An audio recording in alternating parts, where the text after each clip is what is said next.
Welcome back. In Making the Weather, 6 politicians who changed modern Britain, Sir Vernon Bogdanor delves into the lives and legacies of 6 influential British politicians who've shaped the nation's contemporary landscape. They are Nigel Farage, Aneurin Bevan, Roy Jenkins, Tony Benn, Keith Joseph and Enoch Powell. To enlighten us on his chosen 6, I'm joined by Sir Vernon Bogdanor. Lovely to see you. Welcome to GB News.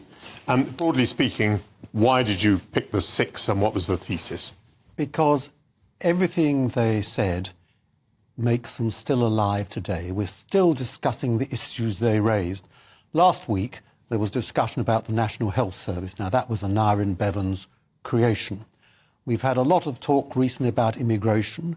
Enoch Powell was the first to raise that, and of course Nigel Farage has raised it, and it was the key cause of Brexit, which Nigel Farage championed.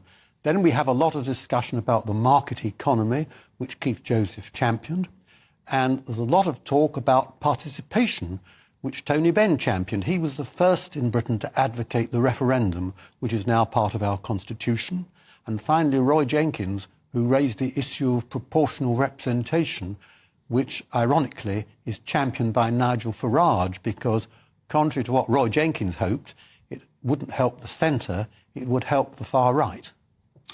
Interestingly, reading your book, I was struck by the fact that you and I knew, that is to say, at least had met 5 out of the 6. So in both our cases, we didn't meet Nye Bevan, but we're somewhat familiar with the others. Let's turn to Enoch Powell for a moment. You say that he raised the subject of immigration, which is indeed a very big subject with us today. But what Enoch said in a speech that I must say was, I think, laced with racist terminology, what he said was that he foresaw bloodshed arising from immigration. And you somewhat poo-poo that in your book. But I would put it to you that a lot of people say, well, yes, there's been Islamist terrorism. There have been bombings on trains. There's been the murder of a member of parliament by an Islamist terrorist. There's been the terrible bombing of a concert involving a lot of children. But you kind of say, no, Enoch got it wrong. There wasn't bloodshed after immigration. Do you want to explain why you think that? Well, on the whole, and there are blemishes, of course, but ethnic relations in Britain has been a success story. If you look at his constituency, recently it was won by a Sikh, and then after that by someone whose parents came from the West Indies. And after all, we've just had an Asian Prime Minister. We could have a person of colour as leader of the Conservative Party. On the whole, ethnic relations have been a success. But of course, there are serious blemishes, and you've mentioned one of them, and that is a great problem which we have to deal with. I'll mention a second one, which is exercising the Labour Party, which is that a number of seats that Labour thought it would win were actually won by candidates whose basis for winning was the situation in Gaza, a very sectarian position. Well, there are strong views held about the situation in Gaza on both sides, and it's right that those who feel strongly about it, who are very hostile to Israel and to the British government's policy, it's right that they should have a voice, whether one agrees with them or not. It's also important, of course, that those who support Israel should have a voice. So I'm not terribly worried about that. And there are, after all, people far to the left of Starmer, and they should also have a voice, led by Jeremy Corbyn. Where Enoch struck me as perspicacious as well was in raising the question of sovereignty vis-à-vis our entry into what was then known as the European community, at a time when the Prime Minister, Ted Heath, was saying, no, this is all about trade, nothing to see here. Enoch was saying, no, inevitably, this is a process about ever closer European Union, and it will mean that powers will pass from the House of Commons, which mattered to him very much indeed, to other bodies over which we don't have control. And at least for me, that's what the recent Brexit referendum was about. You give marks to Enoch for perspicacity, otherwise he wouldn't be in your book, I think. No, absolutely. And this is his main legacy, I think, that he raised this issue about the sovereignty of Parliament. He said Parliament cannot share power with any other body, whether it's Brussels going upwards or downwards through devolution. And his particular worries about the European Union, which, as you say, were perspicacious, were that we lost control of our laws, our finances, and we had to accept the rulings of a foreign court. His worries about devolution was that it was a halfway step towards separation. And towards the end of his life in 1997, when the Blair government was elected, which favoured devolution, Enoch Powell said to his wife, "They have voted to break up the country." Now, we don't know whether that's true or not. The jury is still out. But as you say, this is his main contribution. Yes, the jury is out on all these issues. It depends over what period of time you measure them.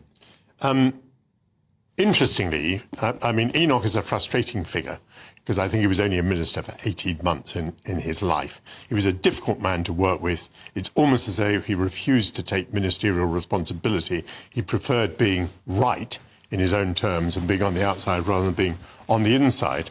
So some of your figures, although they have coloured the debate, they have not been very directly influential. Which one has been the most influential? Which one has bent British politics the most? I would say the two most influential ones were Keith Joseph and Nigel Farage. And in a way, Nigel Farage is the most remarkable because until 2 months ago, his influence was exercised entirely outside Parliament. And of course, he's never been in government. But Brexit, whether you're in favour of it or not, and I wasn't, I have to confess, but it's the most important foreign policy decision we've made since the war. And without Nigel Farage, it might not have happened. And he's responsible, I think, for destroying 3 Conservative prime ministers, David Cameron, Theresa May, and more recently, Rishi Sunak. So I think his influence has been quite enormous. He's much underestimated as a politician. Yes, well, I entirely agree with you. And I think your book just stops short of the 2024 general election. So we can now add also that he has reduced the Conservative Party to its lowest rump in the House of Commons since records began, more or less. Absolutely. And if you add up the total of the Conservative and Reform vote, it's much higher than the Labour vote. It's about 38-39%, whereas the Labour Party got 34%. In 2019, when Boris Johnson was the leader of the Conservative Party, Nigel Farage stood down candidates in Conservative constituencies, and that helped Boris Johnson win. This time, he opposed every Conservative, and that destroyed Rishi Sunak. Yes, and by the way, Enoch claimed that he'd put Edward Heath in 1970 and taken him out in 1974 because of the way he expressed first support and then opposition to the Conservatives. I just want to turn the telescope round for a moment and ask you this question. We're talking about people here who didn't make it to number 10 and yet were influential. Is it because those who did make it to number 10 were part of an establishment? And actually what these figures to some extent represent is an anti-establishment movement and vote.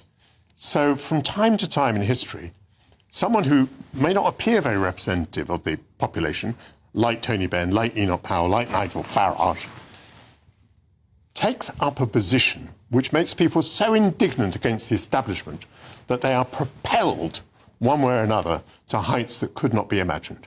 That's absolutely right. Aneurin Bevan and Tony Benn were unhappy with the post-war settlement. They wanted to push it to the left. Powell, Joseph and Farage wanted to push it to the right. Roy Jenkins was happy with the settlement, but thought it needed constitutional change to preserve it, particularly proportional representation. And that's one of the reasons why he left the Labour Party. You're absolutely right about that point.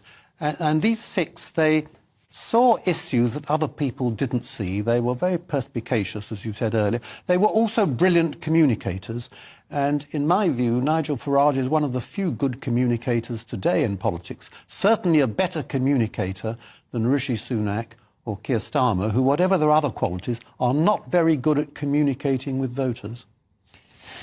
So, Vernon Bogdanor, it's been a delight to hear your very clear communication today, and congratulations on the book.